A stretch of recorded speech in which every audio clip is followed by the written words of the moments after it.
12-team college football playoff. Sure could have used that this year. Welcome to the voice of college football, breaking down the game we all love each and every day with you. Best discussion, debate, and analysis. Let's check out what a 12-team field would have looked like in 2023. Let's keep in mind that there are certain powers in the sport, conference commissioners, who pushed back on a 12-team field, or we would have had that play out in 2023. In the past, we have had one-loss Power 5 champions left out of the playoff in favor of other one-loss Power 5 champions. That has created controversy, or non-conference champions who appear to be one of the best teams in the country. This season, unprecedented, leaving out a Power 5 undefeated team as a champion in Florida State, of course. Let's get to the field of 12 teams, and would we have controversy going forward? Of course we would. We will have a logjam of teams battling for those last few positions. However, much different. When we're talking about the top 4 teams in the country, you're talking about elite qualifications, undefeated or one-loss records, conference championships. We, of course, have had a situation with 5 Power 5 conferences and 4 spots, and then you include strong teams in second and third place and include Notre Dame, and many conference champions have been left out of the playoff. That will no longer be the case. Also, we will have an argument over number 12, number 11, number 12 in that range.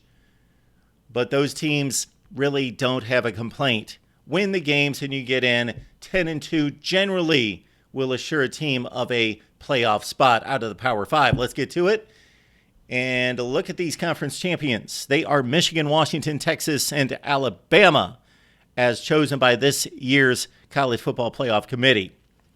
They would receive the byes. And there's a level of controversy there because look at how it would play out this year. Florida State's in the playoffs. That's great.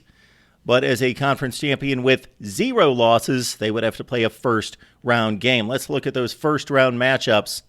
Florida State hosting Liberty is the 5-12 matchup. You've got Georgia and Ole Miss.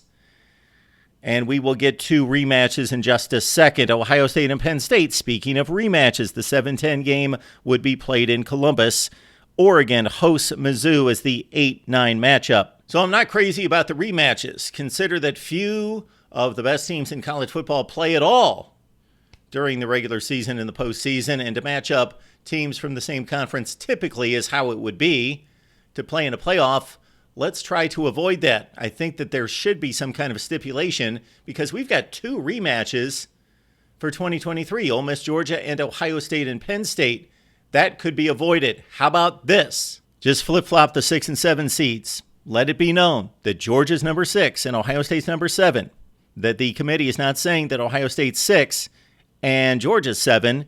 They are simply avoiding the rematch because it makes sense. Georgia, Penn State, they play in Athens, Ohio State, and Ole Miss as you flip-flop the teams and you get new matchups for the first round of the playoffs. So where's the controversy?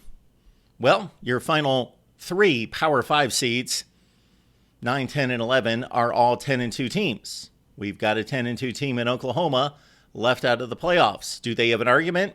Absolutely, they've got an argument. It's a bit of a weak one, considering, again, you've got an opportunity not to lose 2 football games. We've expanded the playoff field, just play better football. However, Oklahoma does have an argument, especially with that Texas win.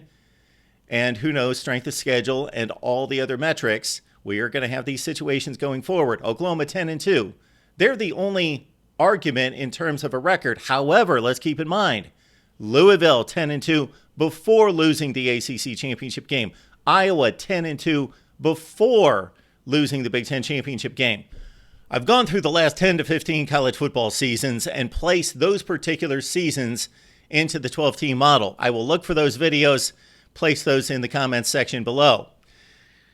This is actually not much of a logjam. In previous seasons, there would be a huge logjam, talking 5, 6, 7 teams at 10-2, 9-3 with tougher schedules, 10-3 teams that lost conference championship games. So that certainly needs to be considered.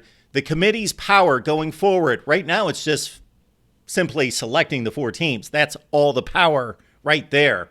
Going forward, depending on what happens with the conferences. It has worked itself out to a certain extent with the Pac-12 going away, that now we just have 4 power conference champions, so they will receive the byes as conference champions. Now we could have a 3-loss conference champion versus a bunch of 1-loss teams against in better conferences. We've got that controversy, but at least they don't have to choose between Power 5 conference champions for that bye like they do here between Texas, Bama, Florida State with 1 or 0 losses, and force Florida State to play a first-round playoff game.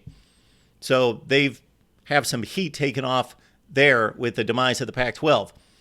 Their real power comes from seeding, number 1, and number 2, the back end of the playoff, of course, and choosing between those teams that reach the playoff.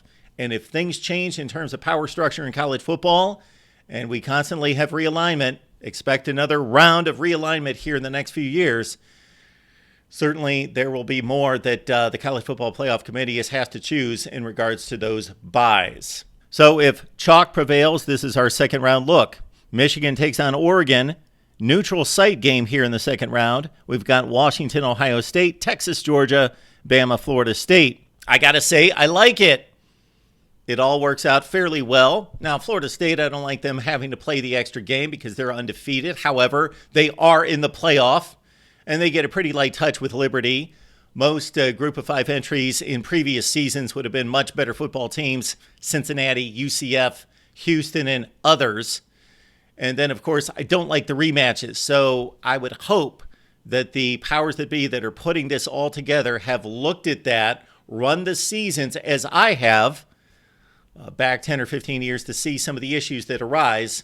And again, the power of the committee, with the byes working themselves out to a certain extent with the 4 conferences, their power lies in the back end of the selections, of course, and then with the seedings. Your thoughts down below.